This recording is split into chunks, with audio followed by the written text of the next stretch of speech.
asalaamaaleykum sunu mbokk élèves terminal yi dal leen ak jàmm ci seen YouTube Math PSW kon tey ñu ngi bëgg a def étude de fonction courbe de gauche bi nga xam ne moom lañ définir gk de x égale exponentielle de moins k x au carré. Donc ci première question bi ñu ngi laaj ñu étudier li nga xam ne moom mooy parité fonction gk de x. Donc ñu def benn rappel bu ndaw ci lan mooy fonction ci lan mooy parité d'une fonction dañuy wax ne une fonction est paire, une fonction f est paire su fekkee boo calculer f de moins x da ngay trouver mooy fonction bi elle-même f de x. Sinon tamit f est impair su fekkee f de moins x c'est égal à moins f de x. Donc dañuy jéem a calculer sunu fonction gk de moins x pour xool ndax dinañ tomber ci gk de x. Donc buñ jëlee sunu première question bi on va calculer gk de moins x. Donc gk de moins x daf ñuy jox leen c'est égal à exponentielle de moins k et moins x le tout au carré. Donc daf ñuy jox exponentielle de moins k comme moins x bi dañ ko élever au carré donc dañuy retrouver x au carré. Or lii nii xam nañ ne mooy gk buñ définiroon kon lu ñu am fii mooy gk de moins x égale g de x. Donc g k est paire. Donc lii mooy parité fonction bi bu ñu waxee étudier leen parité bi mooy da ngay xool ndax fonction bi dafa paire wala ndax fonction bi dafa impair. Donc lii nii ñu xam ne ak fàttali la rek ci définition lu ñu tuddee parité d'une fonction. Ci deuxième question bi ñu laaj ñu démontrer ne que gk de x est dérivable et de donner sa dérivabilité. Donc bala ñoo calculer li nga xam ne moom mooy gk prime même bu fekkee waxuñu woon ñu démontrer que gk est dérivable bu ñu waxoon kese ne en fait bu ñu waxoon kese ne calculer leen dérivé gk prime ñun laataa ñuy def calcul boobu dañoo war a montrer que ne gk est dérivable. Donc loolu noonu dafa nekk benn hypothèse bu am solo bi nga xam ne dañ ko war a def ci feuille bi laataa ñuy commencer répondre. Donc dañuy wax ne g est la composée pour démonstration bi est la composée d'une fonction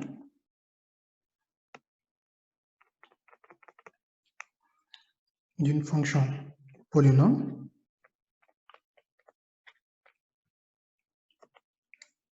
fonction polynôme boobu mooy la fonction par exemple mën nañ jël u à tout x associé moins k x au k à tout x associé k x carré. D'accord, moins k x carré loolu mooy fonction polynôme bi et d'une fonction exponentielle et d'une fonction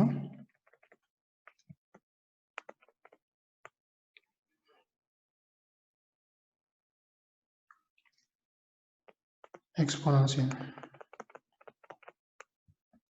D'accord, donc bu fekkee wax nañ ne g c'est la mooy ci ñaari fonction yi lañ koy décomposer. Or xam nañ ne par conséquent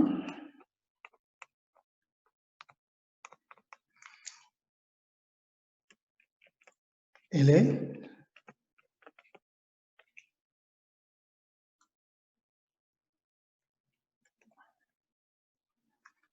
dérivable sur R plus, elle est dérivable sur R comme composé de deux fonctions dérivables.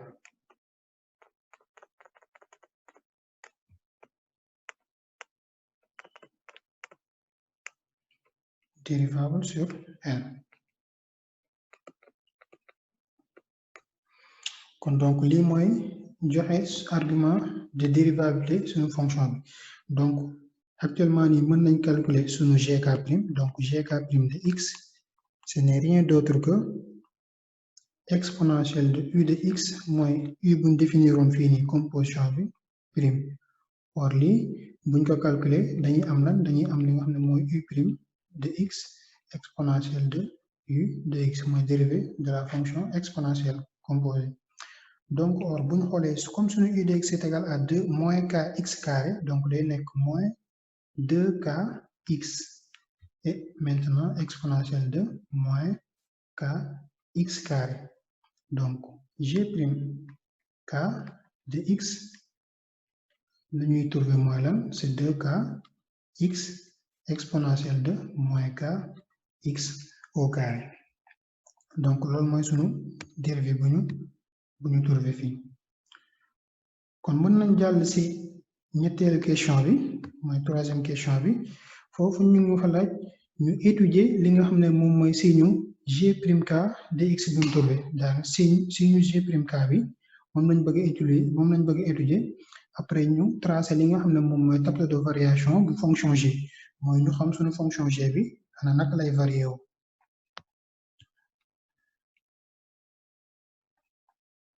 donc dañuy am pour ci troisième question troisièmement kon dañuy bu ñu xoolee suñu fonction g bi nuñ ko définir dañuy gis ne pour tout x appartenant à r plus c'est-à-dire r plus mooy de 0 à plus l'infini mooy bu ñu jëlee benn réel bi nga xam ne mu ngi nekk ci intervalle bii nii on a quoi on a ñu ngi am expo de moins kx carré sera toujours positif d'accord et li nga xam ne mooy moins 2k x bi c'est toujours négatif pourquoi parce que x bu ñu considérer fii dafa positif ainsi on aura g prime k de x est inférieur à 0 sur r plus mooy de 0 à plus l'infini donc la fonction g bu ñu considérer la fonction gk kon suñu fonction gk bi est donc croissante et strictement décroissante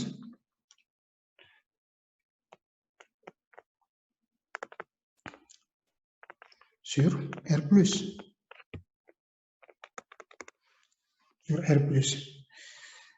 léegi fii dinañ xam njëriñu parité bi nga xam ne moom lañ étudier woon ci kaw fii mooy waxoon nañ ne suñu fonction g bi dafa pair donc par parité de la fonction g par parité de la fonction g d'accord on a gk est croissante sur quel intervalle est croissante sur R-, parce que la fonction g c'est une fonction qui est paire. Maintenant, avant de tracer le tableau de variation, en fait, balaa ñuy tracer mooy li ñu naan tout tableau de variation bi war nañ déterminer mooy si borne moins l'infini ak plus l'infini booy xool R moins c'est de moins l'infini à 0 donc war nañ calculer li nga xam ne moom mooy lan mooy valeuru g bu fekkee x mu ngi jege borne moins l'infini wala plus l'infini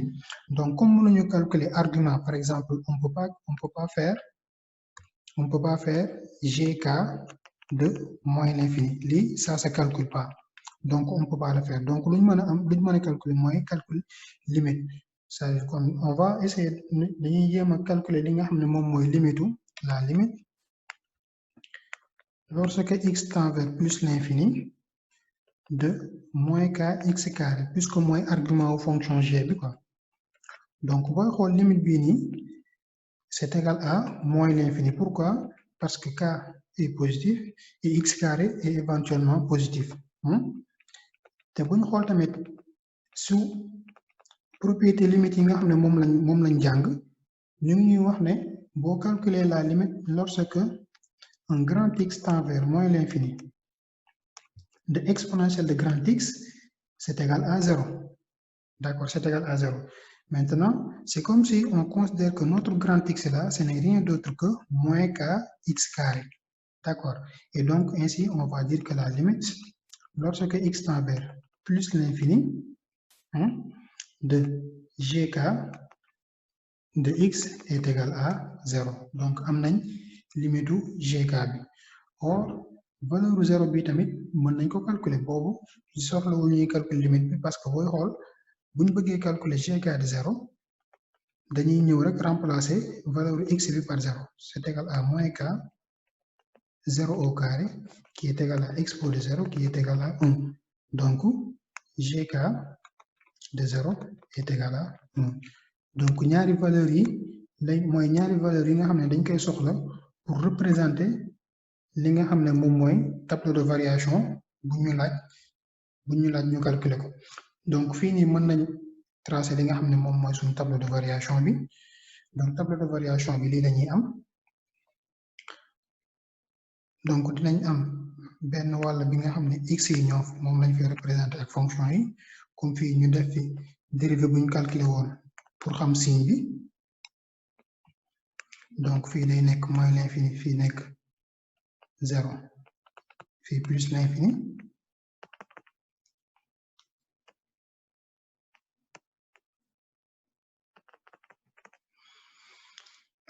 Donc, waxoon nañ sur R-, c'est-à-dire bu ñu nee R-, moins c'est de 0 à c'est de moins l'infini à 0. Donc, foofu dañoo waxoon ne suñu fonction g bi dafa lan dafa g' day positif te si R plus dafa nekk li nga xam ne mooy négatif kon bu ñuy xool suñu fonction bi dafay jóge si benn valeur mu yéeg ba si valeur bii nii après mu jóge si valeur bii nii wàccaat ba si valeur bi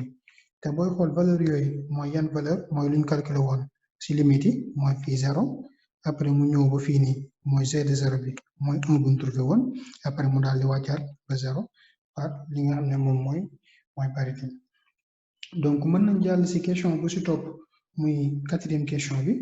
si 4e question bi ñu ngi ñu laaj ñu exprimer li nga xam ne moom mooy g seconde de k et de résoudre l'équation g seconde de k égale 0. Donc g seconde mooy bu ñu ko waxee mooy dérivé seconde bi c'est-à-dire fonction bi lañ jël ñu dérivé ko ñaari yoon. Donc ici pour la 4e question donc ñun bëgg nañ calculer li nga xam ne moom mooy g seconde. D'accord. Donc pour g seconde en fait comme amoon nañ dérivé de g', donc g seconde de x ce n'est rien d'autre que moins 2k de x exponentielle de moins k x carré le tout prime, c'est-à-dire moom la ñuy dérivé fonction dérivée bu ñu trouvé woon fii si kaw moom la ñuy dérivé fii nii donc day nekk dérivé de u fois v donc lii la ñuy considérer comme u bii nii la ñuy considérer comme u bii ñu considérer comme v or xam nañ ne dérivé de u fois v c'est égal à u prime v plus v prime u donc moom la ñuy am fii donc lu ñuy am mooy lan dañuy trouver moins 2k multiplié par ça x bi la ñuy dérivé multiplié par moins k x au carré fii ñu am moins 2k x multiplié par moins 2k x encore comme bañ ko dérivé woon sànq exponentielle de moins k x au carré d'accord donc bu ñu amee lii fii bu ñu ko développé dañuy gis ne après dinañ mën a factoriser par li nga xam ne moom mooy moins 2k bii nii moins 2k exponentielle de kx bi dañ ko mën a factoriser donc bu ñu factoriser par moins 2k exponentielle de moins kx carré lu ñu fay dese on aura fi 1 maintenant moins 2kx au carré c'est-à-dire dañoo factoriser par terme bu ñu factoriser mooy 2k ak exponentielle bi mooy comme ni ñu amaat fii tamit moom lañ factoriser donc x bi des fii nii day duggaat fii nii mu nekk x carré ak lii nii kon buñ paree mën nañ résoudre équation bi nga xam ne moom lañu laaj c'est-à-dire gk de x égale 0 kon gk de x égale 0 lan la ñuy am dañuy poser résultat buñ trouvé c'est-à-dire moins 2k exponentielle de moins k x au carré facteur de 1 moins 2k x carré égale 0. Or, on sait que cette valeur-là est différente de 0. D'accord. Donc, valeur B, dañuy poser égale à 0. Donc, ceci équivaut à dire quoi? Ça équivaut à dire que 1 moins 2k x carré égale 0. D'accord. Cela veut dire quoi? Quand on a x carré, c'est égal à 1 sur 2k. Buñ transposer loolu la ñuy am. Donc, après, comme x carré la ñu am, dañuy xam ne dinañ am ñaari valeur. Dañ am benn x bi nga xam ne mooy nekk 1 sur racine de 2k wala x ñu am valeur bu négatif bi mooy 1 moins 1 sur racine de 2k. Sur racine de 2k. Donc, lii mooy ñaari valeur yi nga am avec buñ fàttali tamit ne cas bi dafa nekk li nga xam ne dafa positif parce que bu fekkee cas bi positiful duñ mën a bind li nga xam ne moom mooy ratio ñu am fii nii. kon mën nañ jàll ci cinquième question bi bu ñu laaj cinquième question bi ñu ngi laaj ñu tracer courbe g1 demi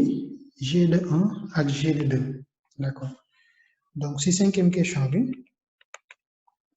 ñu laaj ñu tracer courbe g1 demi, g de 1 et g de 2. Cela veut dire quoi? Loolu mooy dañuy remplacer valeur k yi par 1 demi, ñu remplacer ko tamit par 1 ba pare ñu remplacer ko par 2. Donc loolu buñ koy xool mën nañ gis fii nii par exemple bu ñu amee g de 1 demi de x day nekk exponentielle de moins 1 demi de x carré mooy g1 demi bi. Maintenant g1 de x day nekk exponentielle de moins x carré après bu ci mujj mooy g2 de x bi day nekk exponentielle de moins 2x au carré. D'accord. Donc pour li nga xam ne moom mooy courbe bi dama jëloon benn outil bi nga xam ne mooy tax courbe bi gën a leer ak explication bi mu gën a gaaw te gën a yomb donc moom laa tracé woon fii nii xaaral ma agrandir ko ngir mu visible ñu mën ko lire bu baax courbe bi. Donc bu ñuy xool fii nii courbe bi lu ñu am mooy valeur yëpp dañ ko représenté ak différentes couleurs mooy valeur yi nga xam ne moom la ñu wax k mu koy jël comme par exemple booy xool fii pour g de 1 demi moom la ñu représenté fii nii en vert donc moom la ñu am fii en vert boobu mooy g de 1 demi bi. bu ñuy xool bi nga xam ne moom mooy g de 1 bi moom la ñu représenté fii en jaune mooy courbe bi ñu am fii nii en jaune ak g de 2 bi moom la ñu représenté fii en rouge. Donc fii lan lañ fi seetlu dañuy seetlu ne valeur k bi lu muy gën a rëy courbe bi di gën a en fait courbe bi di gën a jege li nga xam ne moom mooy axe des ordres c'est-à-dire mooy surface bi nga xam ne mooy délimiter courbe bi muy gën a ndaw day gën a ndaw comme ni surface bi moo nekk li nga xam ne mooy lii nii comme par exemple surface bi nga xam ne en rouge la boobu ñu xool mooy nekk surface bii nii d'accord surface bi nga xam ne en vert la moo nekk lii yëpp mooy surface bi nga xam ne moom la courbe bi jël kon dañuy gis ne lu k bi di gën a rëy li nga xam ne moom mooy kii bi muy gën a ndaw surface baa ngi gën a ndaw donc lii nii remarque bii nii dinañ ko gis ci question bi ñuy bëgg a calculer muy question 6 bi donc bu ñuy xool question 6 bi ñu ngi ñu démontrer que bu ñu jëlee beneen h différent de k qui est inférieur à k inférieur ou égal à k alors au fait g de h il sera supérieur ou égal à g de k. Cela veut dire quoi? Cela veut dire que fii nii boo xoolee suñu g de 2 bi en fait 2 moo supérieur moo gën a ngand li nga xam ne moom mooy 1 waaye boo xool courbe g de 1 bi moo féetee kaw courbe G de 2 bi loolu lañ bëgg résultat boobu lañ bëgg a démontrer fii nii donc ñu dem si li nga xam ne moom mooy sixième question bi sixième question bi lan lañ am on a un H qui est inférieur ou égal à K maintenant on veut démontrer que le G de H est supérieur ou égal à G de K d'accord donc hypothèse de départ bu ñu am mooy H c'est inférieur ou égal à K kon cela équivaut à dire quoi su ma multiplier par moins K su ma multiplier par moins 1 damay changer li nga xam ne moom mooy sensu inégalité bi dama koy changer complètement donc mën naa garder fii H bi donc damay am moins H il sera supérieur ou égal à moins K d'accord donc am naa droit multiplier par li nga xam ne moom mooy x au carré pour retrouver li nga xam ne moom mooy fonction de départ bi ñu fa am donc damay am moins hx au carré donc moins hx au carré est supérieur ou égal à moins kx au carré d'accord donc lii lan moo tax inégalité bi changé wul parce que x au carré est toujours positif et supérieur ou égal à 0 donc cela équivaut à dire quoi? Cela équivaut à dire que exponentielle de moins h x au carré, il sera toujours supérieur ou égal à exponentielle de moins k x au carré. Pourquoi? Parce que la fonction exponentielle, elle est strictement croissante. Elle est strictement croissante. Donc, du changer li nga xamné mom moy sensu inégalité bi. Or, lii buñ xoolee luñ am fii mooy fonction gh bi lañ fi am est supérieur ou égal à fonction gk bi kon mooy remarque bi nga xam ne moom lañ am fii nii si li nga xam ne moom mooy figure yi donc dañuy xool ne bu fekkee cas bi lu muy gën a ndaw lu muy gën a mag courbe boobu muy gën a féete suuf que beneen cas bi nga xam ne moom moo gën a ndaw kon donc mën nañ ñëw si mujjanteelu question bi foofu ñu fay laaj ñu si question bii nii valeur k bi ñu ngi jël li nga xam ne moom mooy 1/2 d'accord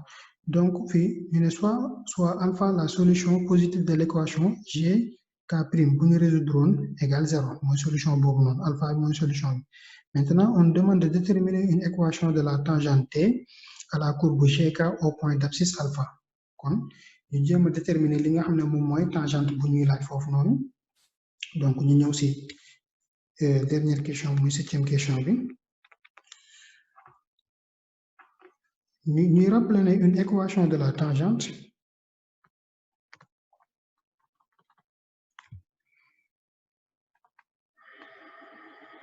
une équation de la tangente t de cg1/2 c'est la courbe de cg1/2 au point d'abscisse alpha mooy bu ñu jëlee benn point bi nga xam ne fa lañ bëgg a calculer li nga xam ne moom mooy tangente bi